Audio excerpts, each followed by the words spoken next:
দর্শক, এনআইএলজি মিলনায়তনে স্থানীয় সরকার সংস্কার কমিশনের সঙ্গে সাংবাদিকদের সঙ্গে মতবিনিময় সভায় বক্তব্য রাখছেন কমিশনের প্রধান ডক্টর তোফায়েল আহমেদ। আমরা সরাসরি যুক্ত হচ্ছি সেখানে।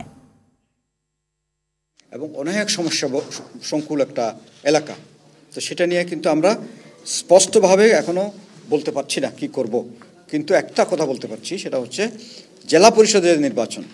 জেলা পরিষদ নির্বাচনটা 98 সনের পর থেকে আর হয়নি, 89 সনের পর থেকে আর হয়নি। সেই জেলা পরিষদ নির্বাচনটা করতে গেলে কী কী বাধা আছে সেগুলো আমরা স্টাডি করছি, সেগুলো নিয়ে একটা ফর্মুলেশন করে যাতে জেলা পরিষদ নির্বাচনটা অন্তত সব নির্বাচনের মতো হতে পারে। এটা হলে কিন্তু, কারণ জেলাতে ওই পার্বত্য জেলাগুলোর জেলা পরিষদ এটা কিন্তু ভিন্নভাবে গঠিত। ওখানে কিন্তু জেলার সবগুলো 30টা ডিপার্টমেন্ট কিন্তু ন্যস্ত, প্রচুর সম্পদ।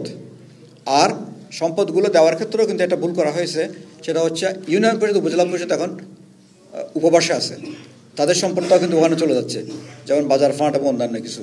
তো এখানে একটা ব্যালেন্স করা দরকার আছে, একদিকে নির্বাচন করার দরকার আছে, আরেকটা হচ্ছে টোটাল সিস্টেমের মধ্যে একটা ওভারহোলিংয়ের প্রয়োজন আছে।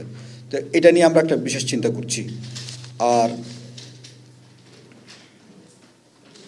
এই সরকারের অধীনে সংস্কার করে স্থানীয় নির্বাচন, এটা আমরা জনমত যা পাচ্ছি, বিশেষ করে ঢাকার বাইরের মানুষ, আমি এটা ইনফর্মাল ডিসকাশন আপনাদের সাথে করেছি, ঢাকার বাইরে যখন যাচ্ছি মানুষের কাছে তখন স্থানীয় নির্বাচনটা প্রায়োরিটি হয়ে যাচ্ছে।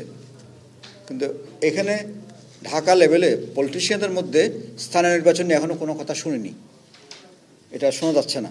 কিন্তু ঢাকার বাইরে যদি যান আপনি, ইভেন যেসব পলিটিক্যাল পার্টি নির্বাচন নিয়ে খুব হাইপ আছে, চাচ্ছে এখন ইমিডিয়েট ইলেকশন চাচ্ছে, তাদেরও কিন্তু লোকাল লিডাররা যখন আমরা ডেকেছি, তারা কিন্তু দুটোই চায়, দুটো নির্বাচনই হোক।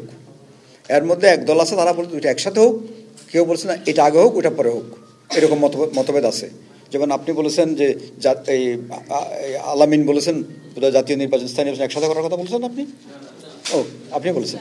হ্যাঁ, এই মতটা কিন্তু অনেকের আছে যে এটা একদিনে করে ফেললে কেমন খরচাও বাড়ছে, আমাদের ঝামেলাও যায়। আবার আরেক দল বলছেন। দর্শক, এতক্ষণ সংস্কার কমিশনের সঙ্গে সাংবাদিকদের সঙ্গে মতবিনিময় সভায় কমিশনের প্রধানের বক্তব্য শুনছিলেন।